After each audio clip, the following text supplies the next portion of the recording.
Hey, hey, hey, good morning, good afternoon, whatever time you happen to be listening. This is Sharon Horne-Ellstrom, and I am sharing what I'm up to, what I'm doing now to transition my life from the offline brick and mortar world of business to the online world of business. And I'm just kind of sharing and documenting my journey for the benefit of other people if they can learn from my mistakes so that they don't have to make them, or just for me so I keep a record of what I'm doing and what's worked and what hasn't. And so I can go back and I can see, okay, on the days that it feels like I haven't made any progress and I'm just spinning my wheels and, beating my head against the wall, I actually am making progress and I am getting things done.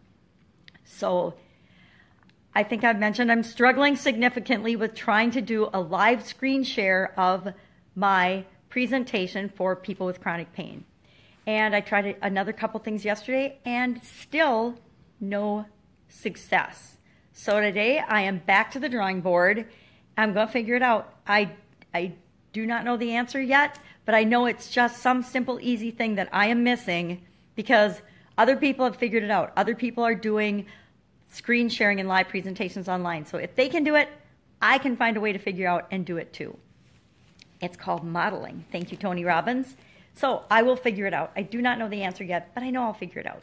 Yesterday after I did my videos in the morning, because I like to create my content first thing in the morning, I did a cool thing. I put up a question in a couple of the chronic pain groups that I belong to on Facebook, and I just asked, what's your biggest challenge with chronic pain? And I got hundreds of responses.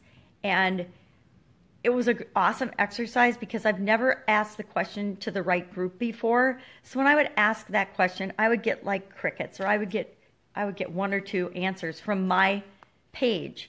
And the reason that is because most people don't know I have chronic pain or the chronic illness. Most people have no idea.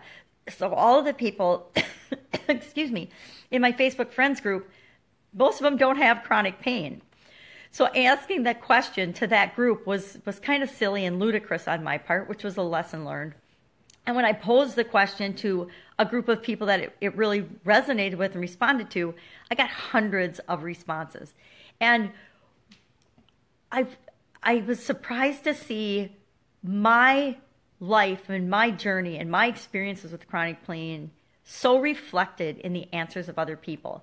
Because when you're going through it, you feel like you're the only one and that nobody else in the world is out there feeling like you do. And so to me, it reinforced that everything I've felt over the years and through any experience I've had, there's lots of other people going through and feeling the exact same thing.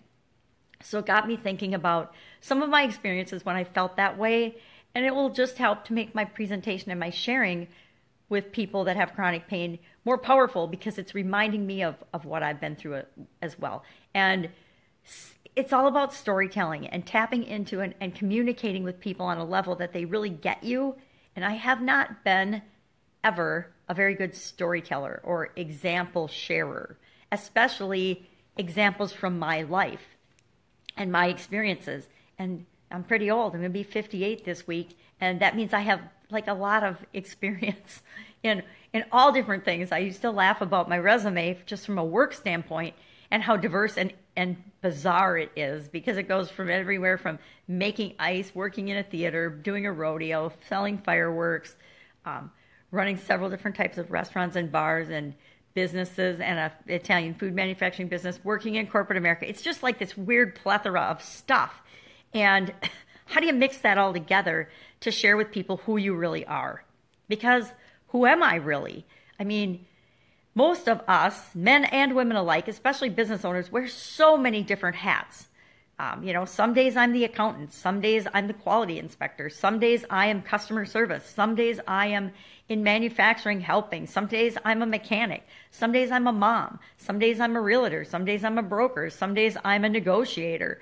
Some days I'm a wife. Not anymore. But do you know what I mean? We wear so many hats and so many roles. Now I'm a grandma. I like that one.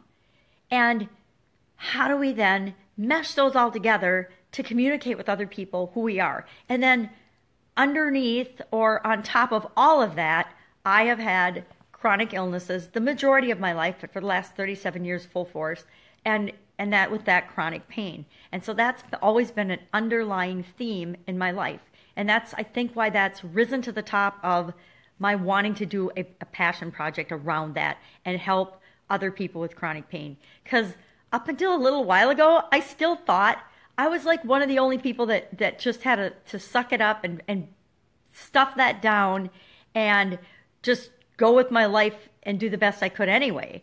And now I know there's 1.5 billion people in this world suffering from chronic pain right now. And I suspect that number is always going up because most of us human beings are not doing the things that we need to do to make our lives work and to make us be able to live pain-free. Anyway, that is my rant for today.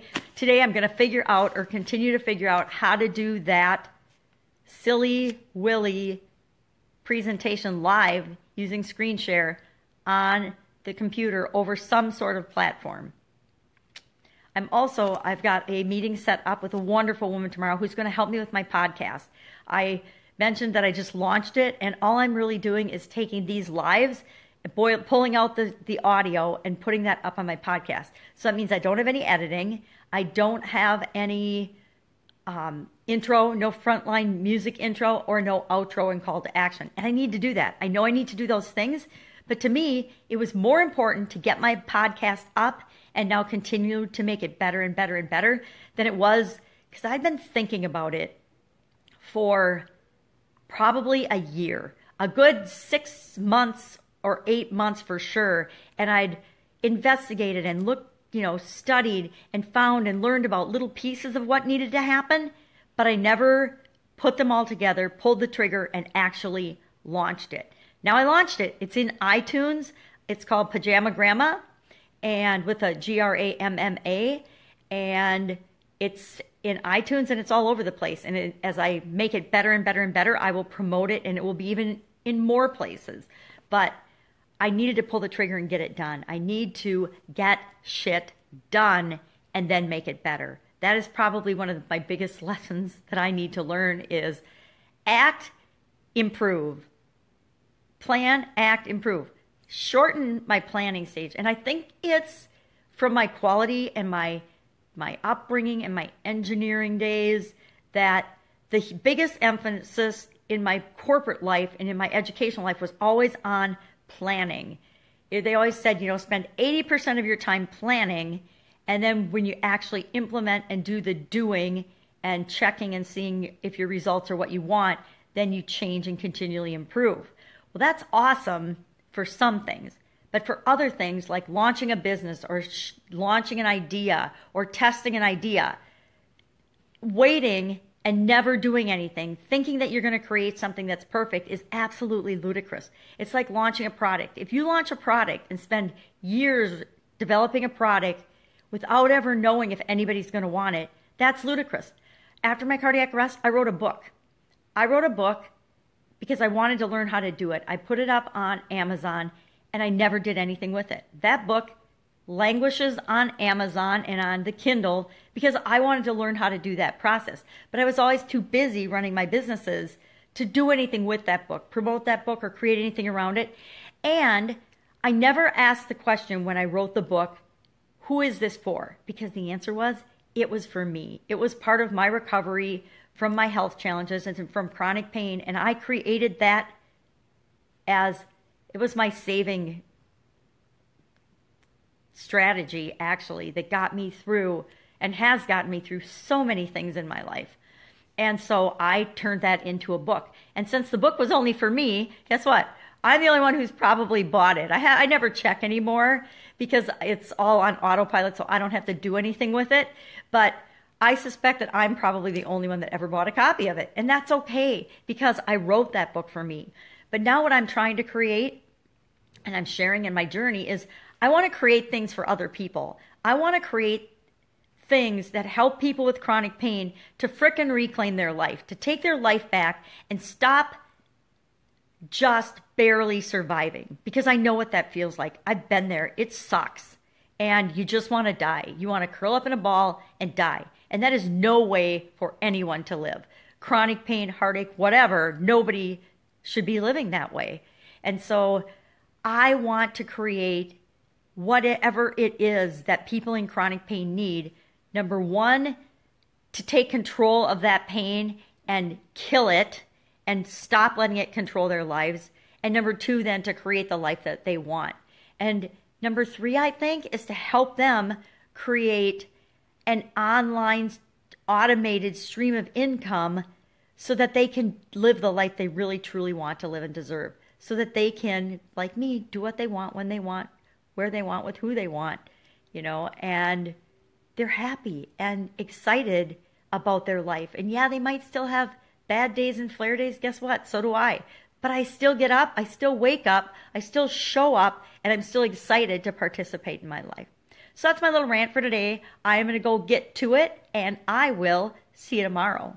Bye.